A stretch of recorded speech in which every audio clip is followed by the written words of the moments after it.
All right, so make sure I understand. You put out to the universe that you wanted a relationship, and the universe has blessed you with an abundance of high quality men to choose from. And now the blessing in that too is that you're having to actually like tighten up your own boundaries for like what you really want in a relationship and like what are deal breakers and what works for you and what doesn't. You feel like a turtle. Hold on, you gotta see this real quick. My brother would pick me up.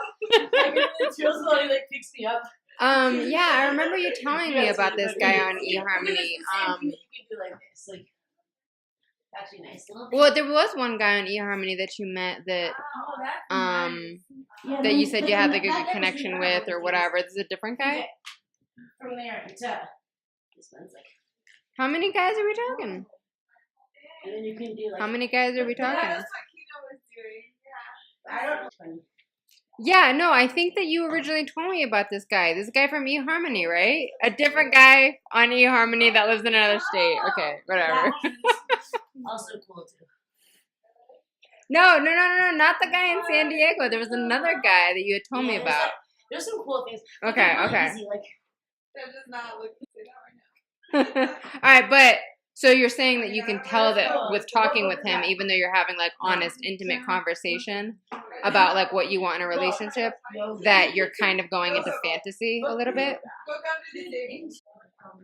oh. Yeah. Yeah, it's true. Even though Like when, all right, so you talked to this guy about some things that you want about not having sex prematurely and about making sure that you guys are like on the same page with, like I don't know what at least what your opinion is about like what immature love looks like or whatever, and that like you're, but like did you? Yeah. So let me even back up because my first question is did you ask him what his view of love is? And did you get a gauge from him? Because it's not just about telling him your point of view, but also hearing from him the words you need to hear, at least in theory, about like what his view on mature love is, as well as then.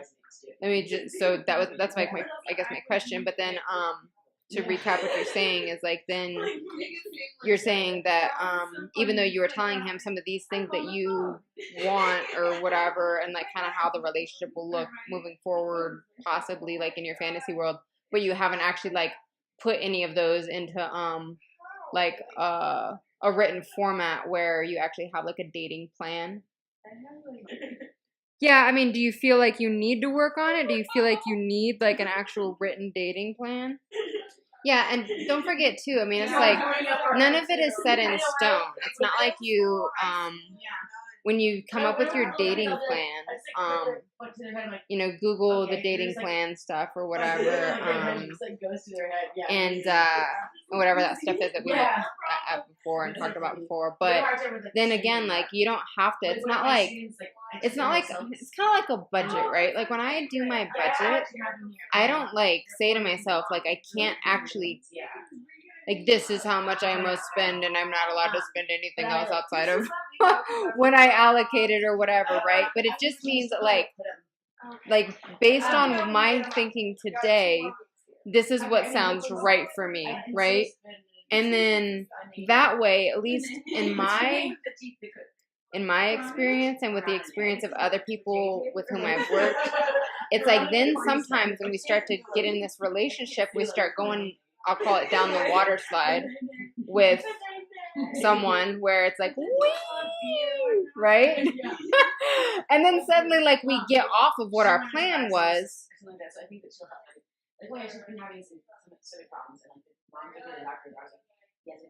Yeah, so then that way, like, as you're starting to go down the water slide, because the fantasy stage of a relationship, like, is normal, you know?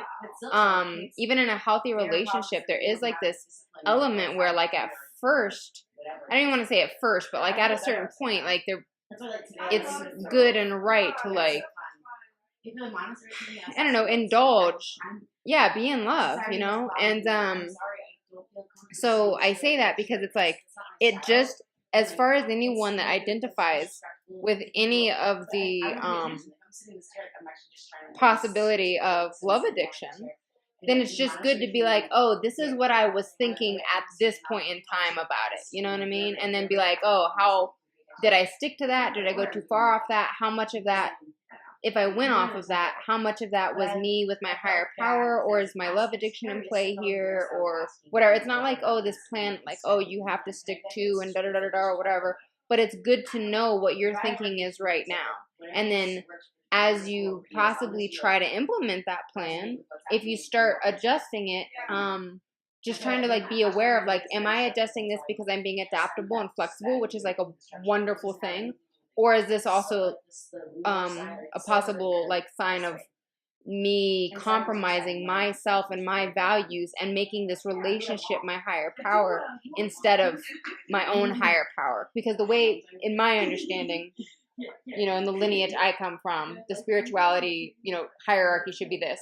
Our higher power comes first, then you come first, us, ourselves, then the relationship and our partner comes first, then friends and family and everything underneath that, you know? So we can use the dating plan kind of as a gauge to see whether or not we're making the relationship a higher priority than ourselves or our higher power.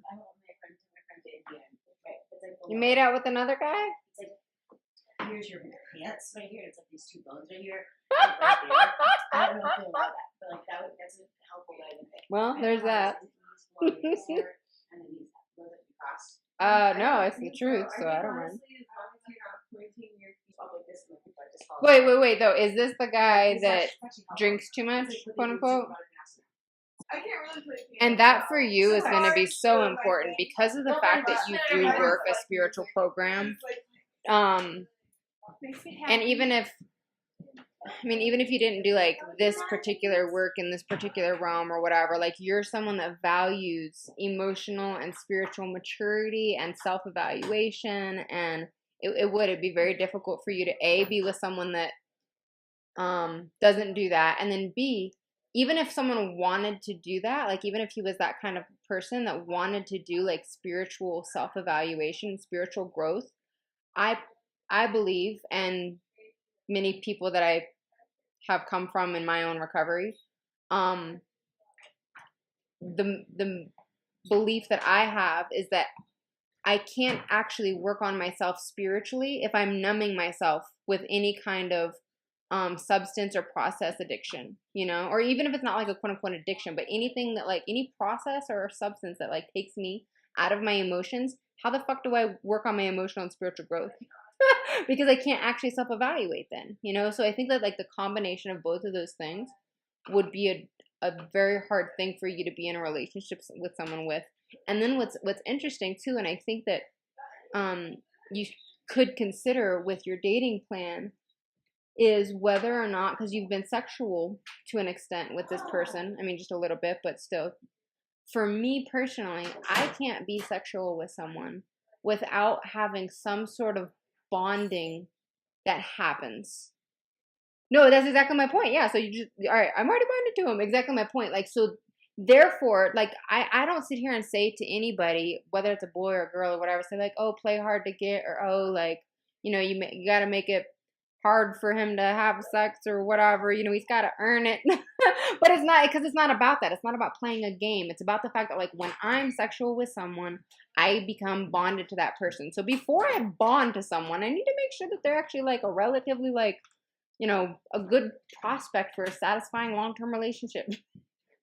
You know? True.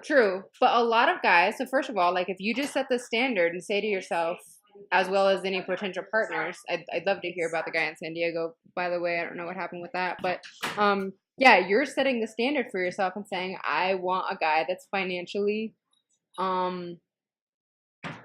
responsible and secure and established, and that also his value as well is that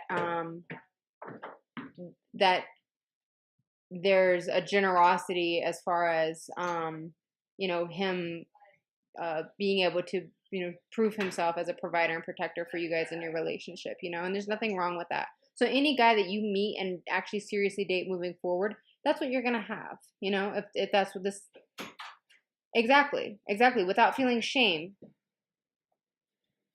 because there's nothing wrong with that.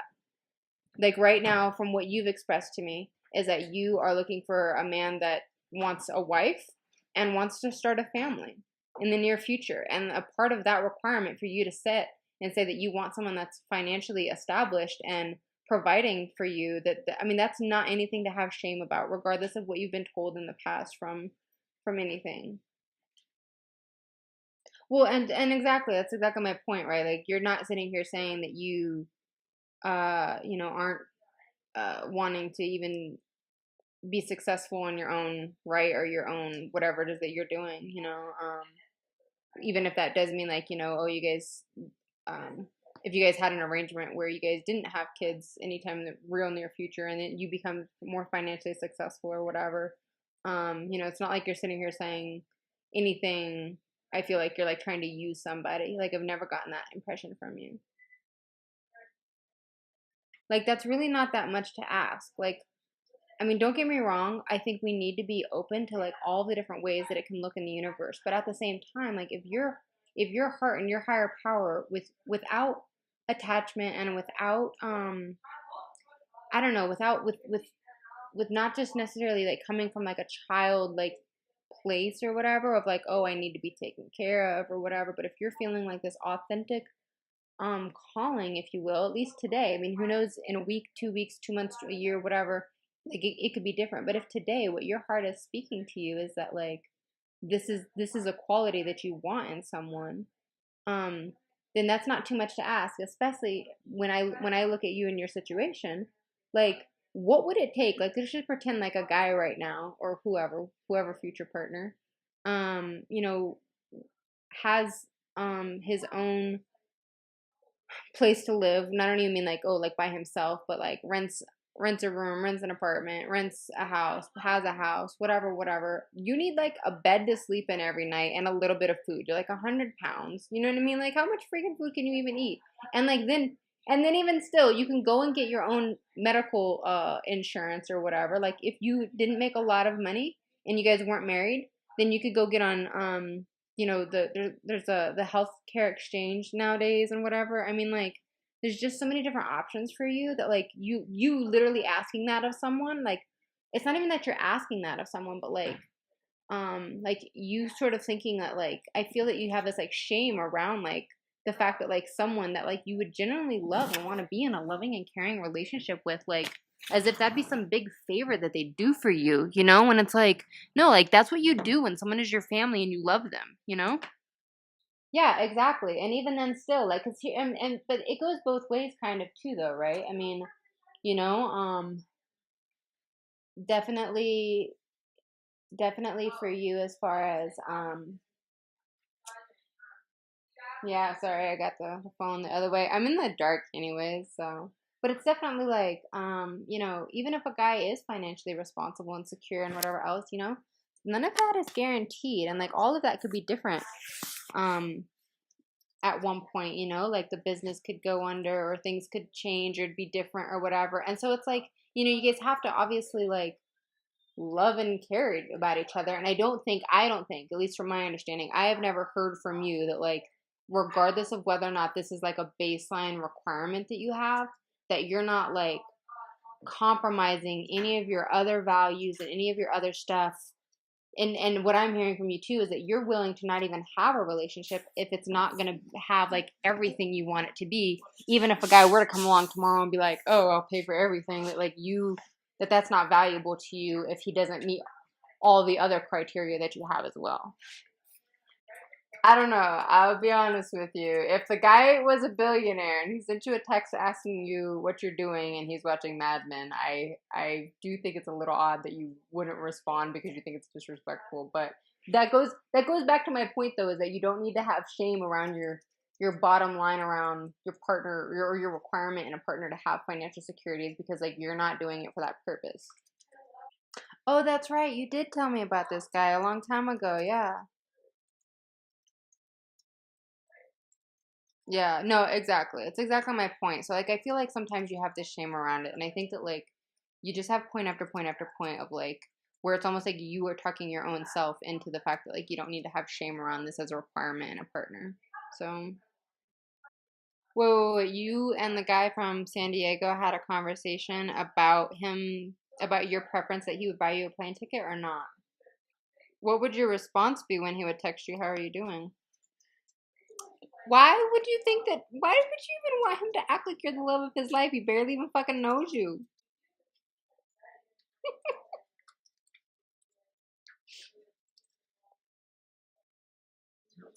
I agree, like, to an extent, and I do definitely I do think that that of course, like, you're, it's good for you to like have your preferences, and like especially exercising saying no to guys is super awesome. And at the same time, I will say that what I'm hearing from you is that like you want a guy that's like more aggressive instead of like passive. And what's interesting about that is sometimes, and not everyone, but sometimes, that can actually be kind of a red flag if a guy comes on too strong. So just be careful. But I agree that, like, yeah, if you weren't feeling this guy texting you a bunch and never calling you or whatever, then, it's awesome for you to be able to say, nope, that doesn't work for me. I don't like that. And, like, on to the next. And then inside the yoga studio, there's a glitter bar. Yeah, so you're saying that, like, so he sent you a text, you didn't respond, and you're saying that, like, he could have at least tried to pursue you further than, instead of just, like, letting you fall down through the cracks or whatever. Yeah, and at the same time, though, I don't know, I mean, obviously, whatever you want, your preferences, like, there's no right and wrong or whatever, right? But at the same time, like, the same thing he could be saying on his end, he could be like, well, I want a woman that's, like, really going to be, like, attentive and, like, loyal and, like, whatever else. And I don't want the kind of woman that when I text her, she doesn't return my text, blah, blah, blah. You know what I mean? Like, so,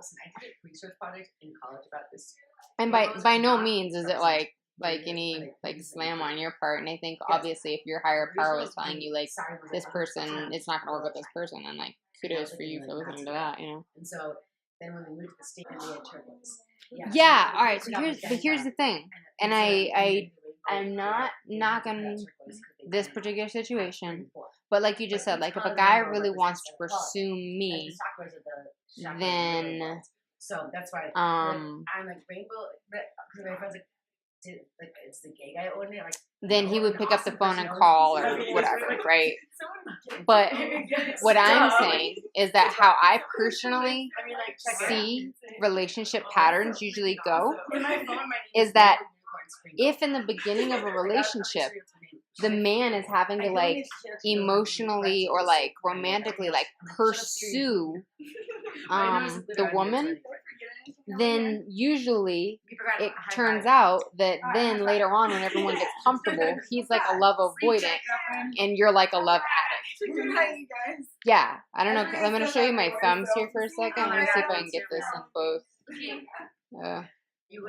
Yeah, okay, but here's what I'm saying though too, right? There's two ways that this goes. So there's a difference between I just could do this. But tell me where, like, when you walk. Can you see my thumbs? Where are you at? I'm going to show you my thumbs, right? I personally believe that, like, this represents healthy intimacy. And that, like, for us, staying turned towards our partner, but then taking space, right? So, like, being able to back up. So that we're still turned towards our partner, but we have space. And allowing our partner to close that space and then back up as they need to, and us back up as we need to, right? And really what happens in love addiction is when our partner backs up, we start trying to pursue them, and they're like, oh, I need space. And we're like, no. But the thing is if you go like this, right? Like you're turned the other way, and it's like, if we're, like, then all of a sudden the dance becomes this, right here, right? Can you see this? Oh. Like, this has been since, like, yesterday. You see what I'm saying? So it's like, my thing is this, like, if a guy doesn't send you a text or whatever, of course, do whatever feels, if you're like, I'm not feeling it or whatever. But at the same time, like, that could be looked at as, or no, I'm sorry, if the guy texts you and you don't return his text, then that could that could be a form of you like turning away, you know? That's good. And so I'm to be honest with you, like it's such a specific situation. It's hard to say like, oh, this or oh, that, or here's what you should or shouldn't do or whatever. But it's definitely something to think about, whether or not you're actually just backing up or whether or not you're turning the opposite direction, you know? Because then all of a sudden the game becomes no one can actually be intimate with each other. Because that's like this pattern that you guys have established from the beginning, where it's like a game. Yeah, you can if you want to. You know, honestly, the fear for me goes both ways these days. Like, if a guy is pursuing me, like, overly, then I fear that he's either a love avoidant or a love addict. Because I've seen it go both fucking ways, man. Like, I seriously, like, and it's just because of me, because of who I am. It's just the kind of people I attract or whatever, I think. But I feel like, honestly, like when a guy treats me in a way that does feel a little less. Yeah, exactly. You are such cute sisters. I love it. I don't know. You guys are staying in the same house. You told me that earlier. Right? You're staying in the same house. Yeah. I don't know. That's a good question. How do you tell early on if a guy is a love addict or a love avoidant? Well, exactly. That's exactly right. I think that you can't, and so therefore that's why you get to know somebody. But that's also why you get to know somebody really well before you bond with them through sexuality. You know. I was like, wait. Because then once you're in it, like, and you're going down the water slide a million miles an hour, and then you're like, fuck, I didn't even realize I climbed to the top of this water slide. I don't know what's happening. So, anyways, I think.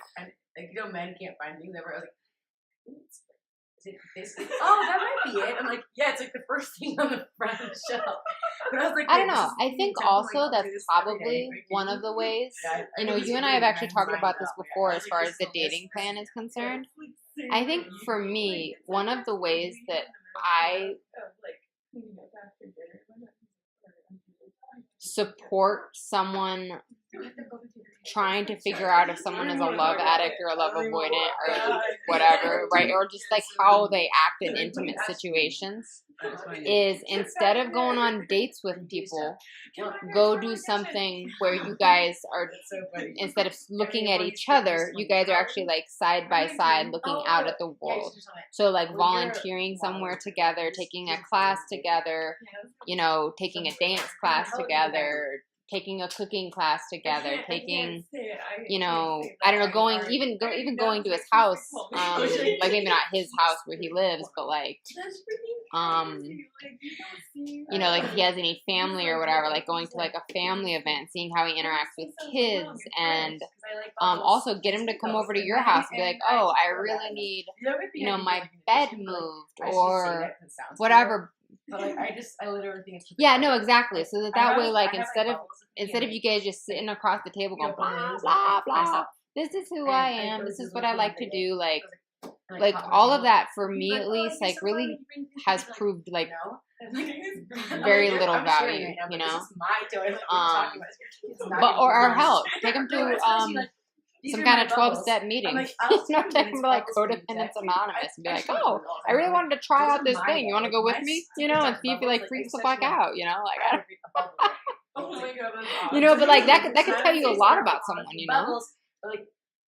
Okay, so you were saying that like your fear is that like you meet a guy a bunch or whatever, and you look really good, and then when and if he starts seeing you in these situations where you like aren't as I don't know, put together or whatever. Yeah, no. So I've actually been thinking about this being at this yoga ashram because there's a lot of people here, like there's like the staff that works here, and they're like, most of the girls, like they don't give a fuck, man. Like they just wear like their sweats and like just wear whatever, because we're all working like at the ashram, you know, huh? Yeah, ish. I mean, not like super young, but like I don't know, decently young. But the fact of the matter is that like I've had to say to myself that like when a guy wants to find you attractive, and you like literally like put zero effort into attracting a guy with your looks, or even just zero effort into like being like, oh, I'm gonna like make myself look good for anyone other than like myself, then when and if like you actually like make yourself look good, like it's like, dang, she's a real treat, and you know that that person has to like you for what's inside. When you like, that's what I've it's so mind-boggling, but it's almost like I feel intuitively like the more we can kind of keep our modesty around our looks, then we know that we're really loved for like emotional and spiritual values instead of like the physical manifestation, as well as intellectual values, you know? Yeah, and you could get hit by a fucking car and get, you know, an arm chopped off or whatever, or get cancer and get both your boobs chopped off. Yeah, or like super bad wrinkles or whatever. Like none of that has to matter. Like someone will love you for like what you have on the inside, and that's why it's really important for us right now to be like working on like, well, how do I develop what's on the inside a little bit more, you know? Because you're such a beautiful person, and yeah, like to be able to like have our boundaries intact, like we've talked about before, like to at least be like, this is my shit, this is how it stinks, and like, can I keep other people from like you know, from like offending other people, you know? And like other than that, like you're such a precious, lovable person, you know? No, exactly my point though, right? And especially when you get into a love relationship, just like you said to that one guy, like that's when your triggers will come out, where it'll be hard for you to like, you know, really have your boundaries intact around like not being offensive, but also not withdrawing, or not playing a victim or a perpetrator or a rescuer or wanting to be rescued, or, you know. So, but I have a question. I have to go, but yeah, they're closing this lodge at 9. It's only because they have internet. But if you've been spending hours obsessing about your skin in the mirror, what about the exercise that you're working on? The 3 minutes twice a day, where you used to say that? Yeah, it's 5:53. I was like, oh, you're right. I wanted to shower before we go to this temple, and I actually got there. So, do you feel like you've completed the exercise? I'm sorry. Or no, don't be. So what is your commitment then for moving forward with what you need to do to complete that exercise? No, of course I don't look at that as ridiculous. What you're doing right now is like really, really hard spiritual work, you know? And this has been your whole life stuff coming up for you. So no, it's not ridiculous that you don't just immediately like get better overnight, you know? That's okay. Well, no, so that's exactly the thing though, right? Like, if it was me giving advice to myself, obviously you check in with your higher power and figure out what works for you and do whatever brings you a sense of inner peace when you meditate on it or pray about it or whatever, ask your higher power about it to figure out, you know, of course the hierarchy is your higher power, then yourself, and then basically the rest of the world after that. But if I were giving myself the advice or you the advice, and I could like in my fantasy world, you know, make everything happen the way that I would, the problem that you're describing to me about like, okay, you get a sense of value when you go out and you look awesome. You know, you're a very attractive woman. You get all this attention. Everyone's like, oh, your skin, your hair, da da, you're so beautiful, blah, blah, blah, whatever, right?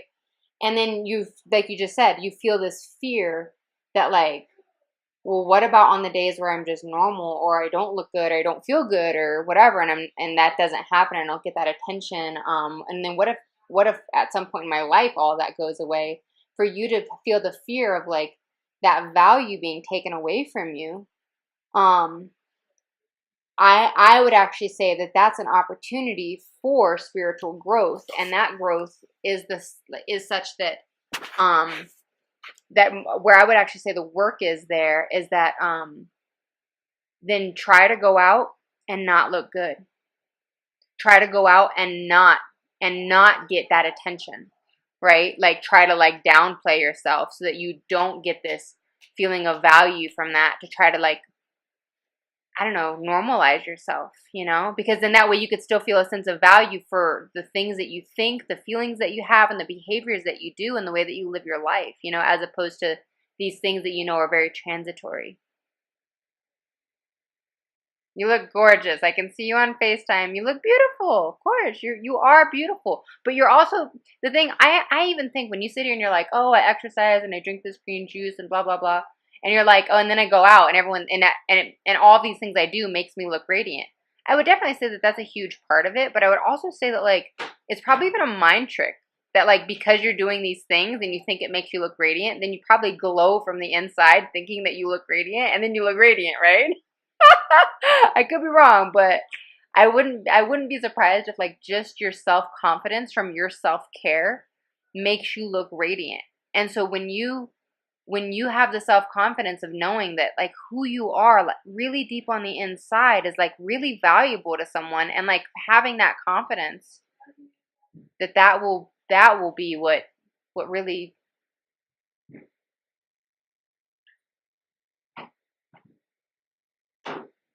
Absolutely. I think you should like make it a point. I think like with any guy, just from the get go, I think you should like not look good. If you could make yourself like a 5 out of 10, I think that's what you should aim for. And that's gonna be hard for you. So like if you can like try to downplay, wear a fucking paper bag. So that way you know, like, you know, at least you don't have the fear of like, you know, someone valuing you for the wrong reasons. Anyways, I gotta go because my phone's about to die and I'm 7 minutes late anyways, but I love you. Chat with you soon.